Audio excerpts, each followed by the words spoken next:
Ya la producción nos está indicando que tenemos palabras de protagonistas y en este caso ya tenemos la palabra junto con Luis Giannicelli, historiador reconocidísimo de todo el NOA y por supuesto que en la provincia de Tucumán mucho más.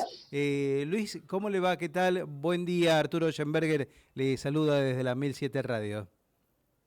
¿Qué tal, Arturo? Y buenos días a todos los amigos de la audiencia de la 1007. Muchísimas gracias. Allí nos tomamos un tiempito de su agenda en la mañana para comenzar a hablar de lo que se viene ya mañana próximamente en el Archivo Histórico de la provincia.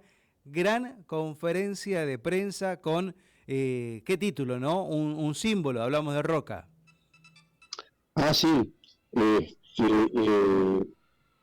Estoy con mucho retorno. A ver, tenemos retorno, ya lo vamos mejorando. A ver ahí. Sí. Ah, estoy perfecto. Ahí está perfecto, bien, gracias. A ver, bueno, sí, bien. Sí, bueno, Roca es un personaje de la historia argentina que no está bien explicado y al que se le ha puesto el San Benito de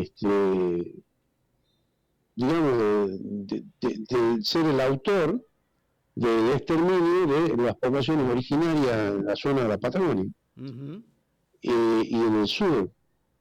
Cosa que no es cierto porque no significa que no tenga nada que ver con esto. No es Roca. Roca es en todo caso el final de un largo proceso que inclusive se origina en la América inclusive colonial, del enfrentamiento de lo que es la sociedad europea, y en esto incluye los criollos, que eran, ¿no es cierto?, los descendientes directos de aquellos europeos que se venían a radicar aquí, eran los hijos de los europeos nacidos aquí en América, que ya en la época colonial, en la época inclusive de la más dura colonia, ya era, digamos, un conflicto permanentemente violento y en términos, digamos, bélicos, ¿no? La lucha por la tierra. Y después de eso hay toda una historia ya en el gobierno ya propiamente independentista, incluso arrancando desde la propia junta presidida por Saavedra, o sea, el primer gobierno patrio, también están los enfrentamientos, y bueno, y esto todo es toda una historia de cómo estas dos civilizaciones, la europea y la civilización originaria, digamos, la organización de los pueblos originarios, va confrontando. Inclusive lo tenemos a Belgrano, en el norte, acá en la zona de Misiones, cuando dicta el reglamento para la incorporación de los naturales de las misiones, que eran los pueblos guaraníes concretamente, dándole la calidad de ciudadanos de la nueva sociedad, del nuevo Estado ese que nacía con la Revolución de Mayo y que estaba generando su proceso independentista, ¿no? Bueno, que es un tema muy complejo en ese aspecto, pero también tiene el Roca con el tema de la laicización y la creación del Estado Nacional en su conflicto con la Iglesia, y también tiene el Roca que está opinando y enfrentándose a los acreedores externos que había heredado de Rivadavia, como la Baring Brothers, en toda una serie de aspectos que el personaje es desconocido y también es contado o informado fuera del contexto en el que él vivió. Y vamos a hacer también unas reflexiones ahí que me parece importante de en qué mundo estaba desarrollando su gobierno y su accionar, ¿no? Porque esto también es importante. Hay un error que cometen todos normalmente los historiadores cuando empiezan a aplicar escalas de valores actuales al pasado, que se llama anacronismo, que es un error. Yo no lo puedo hacer pensar Roca como pensamos en el siglo XXI. Claro. Aunque hay mucho en el siglo XXI que la verdad es que están todavía atrasados en relación a Roca. Y la verdad, como dice Luis, algunas veces Sí. tenemos que releer la historia como decir, che, ¿en serio estamos cometiendo esta torpeza? Y bueno, mire, yo voy a dar dos datos. Tomemos una información así que nos deje el mundo como para que pensemos esto, ¿no?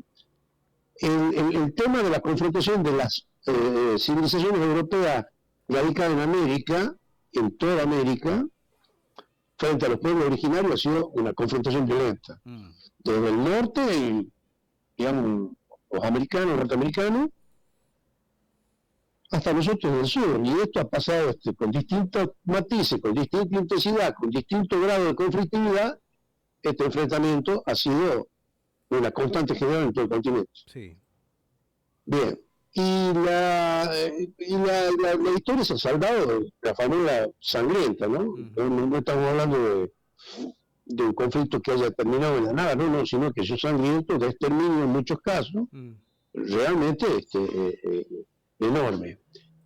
Pero esto ya en el siglo XIX, donde se discutían muchas cosas, inclusive el derecho de los indígenas a tener autonomía e incluso en sus condiciones personales. Ajá. Y no se olvide que estamos en un siglo donde todavía están discutiendo, en relación, por ejemplo, a los negros, si eran o no personas y si se debía ser mantenido la institución de la esclavitud o no. Esta es la realidad. Ahora, esto que nos parece brutal y que de nuevo es brutal, digamos, por más que haya sido la moneda corriente del siglo XIX, tiene episodios peores. En la década del 30 del siglo XX aparece Adolfo Hitler. Claro. Con todo un concepto, digamos, de exterminio y de genocidio, ¿verdad? Y estamos hablando de cuántos años más. Y hoy día lo tiene a la ultraderecha, esta empresa de Israel con Netanyahu, frente a los palestinos en Gaza. Tal cual. Casualmente esa analogía quería hacerle referencia, Luis, que estamos hablando de un conflicto que terminó en forma violenta, evidentemente, pero bueno, yéndonos allá por ese siglo XVIII, siglo XIX, ¿había alguna manera de que termine de otra forma para poder llegar a un convencimiento? Bueno, sí, hay otro hecho que, por ejemplo, que es interesantísimo, es el tema de la expulsión de los jesuitas. Pero lo interesante es ver la experiencia de los jesuitas. Los jesuitas pretenden hacer un sincretismo, digamos, ahí una fusión entre la civilización y la organización cultural y social de los pueblos originarios con la cultura europea, que era concretamente para ellos, digamos, la evangelización dentro del catolicismo. Bueno, esto choca ¿con quién?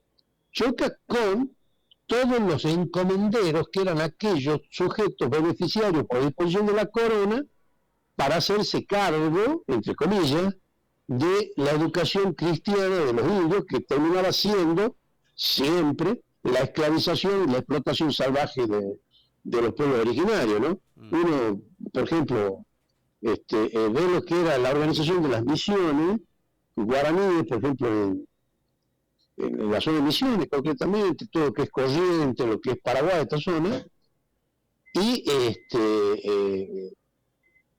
eso era, digamos, lo que chocaba contra los encomenderos, que eran organizaciones en estancia de explotación de los aborígenes.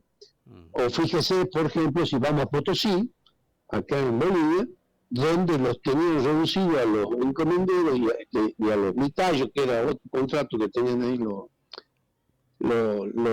representantes españoles que explotaban las minas, donde han hecho un verdadero genocidio tremendo con los pueblos originarios, a los que los tenían condenados a vivir en esas cuevas explotando y tratando de sacar el mineral de plata del Cerro Rico ahí en la ciudad de Potosí, ¿no? Para que tengamos una idea. Claro. Potosí llegó a tener más habitantes en el siglo XVII y XVIII, principio del XVIII, que la propia ciudad de Londres. Todos ávidos de tener un panorama, Claro, una realidad distinta. claro, pero no eran, esperen, no eran ciudadanos. Claro. Eran los indios esclavos que estaban haciendo el turno y penetrando en las entrañas de la tierra en condiciones realmente infrahumanas a explotar y tratar de sacar la plata del cerro. Claro. No era digamos, era un error, el mundo de esa sociedad. Eran miles de seres humanos afectados, digamos, a esta explotación brutal y salvaje por la vocación, digamos, de extraer la plata del cerro rico, ¿no? Qué bárbaro. Doctor, la verdad que... Bueno, todo esto, pues, este mundo lo vamos a dibujar, lo vamos a ubicar en roca ahí, vamos a ubicar nuestra experiencia y el proceso histórico, y vamos a echarlo un poco, porque creo que, la verdad, no está muy lejos de mi ánimo, digamos, tratar de atemperar o de edulcorar, digamos, inclusive el trato para con los pueblos originarios. Uh-huh.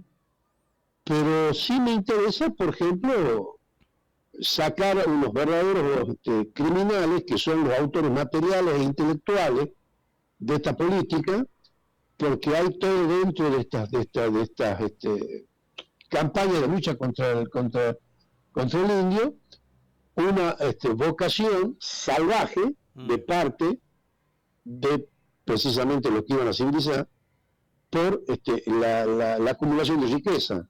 Esto que contaba ya en el Potosí, con lo que estábamos hablando de la explotación de minas, acá fue la expansión de las grandes estancias de los terratenientes de Buenos Aires. Claro.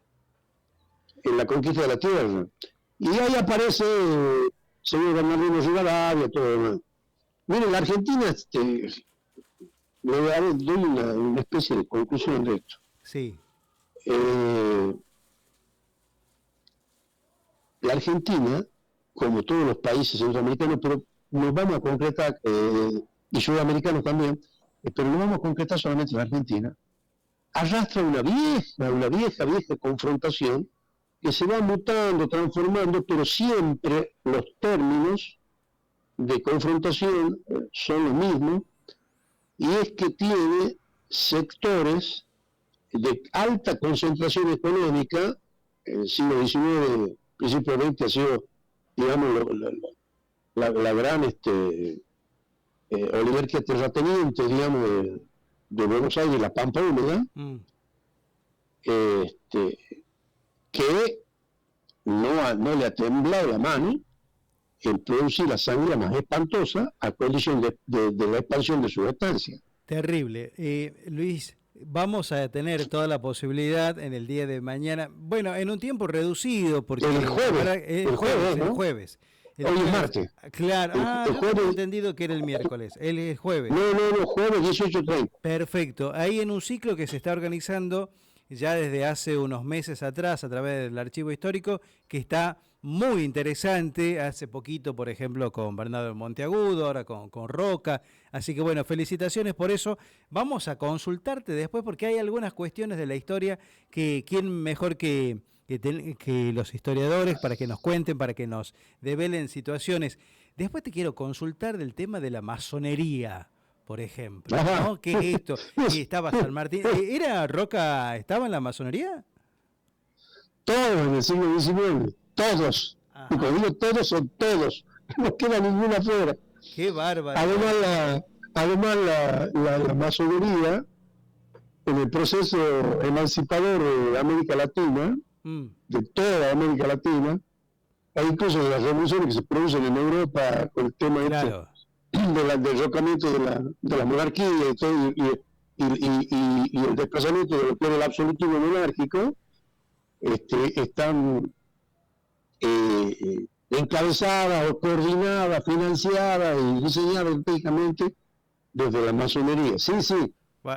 Pero la masonería no es, pero la masonería no es esto que están hablando hoy. Este cuco, ¿no? Claro. Este cuco, pero sí, son protagonistas de todo esto. Y además tampoco eran también tantas las causas pías como quieren decir. Bueno, es un tema muy apasionante, interesantísimo. Perfecto, vamos a estar hablando de eso entonces. Luis Giannicelli, sí. Historiador tucumano y reconocidísimo en todo el país, gracias por estar con nosotros y lo mejor para el próximo jueves.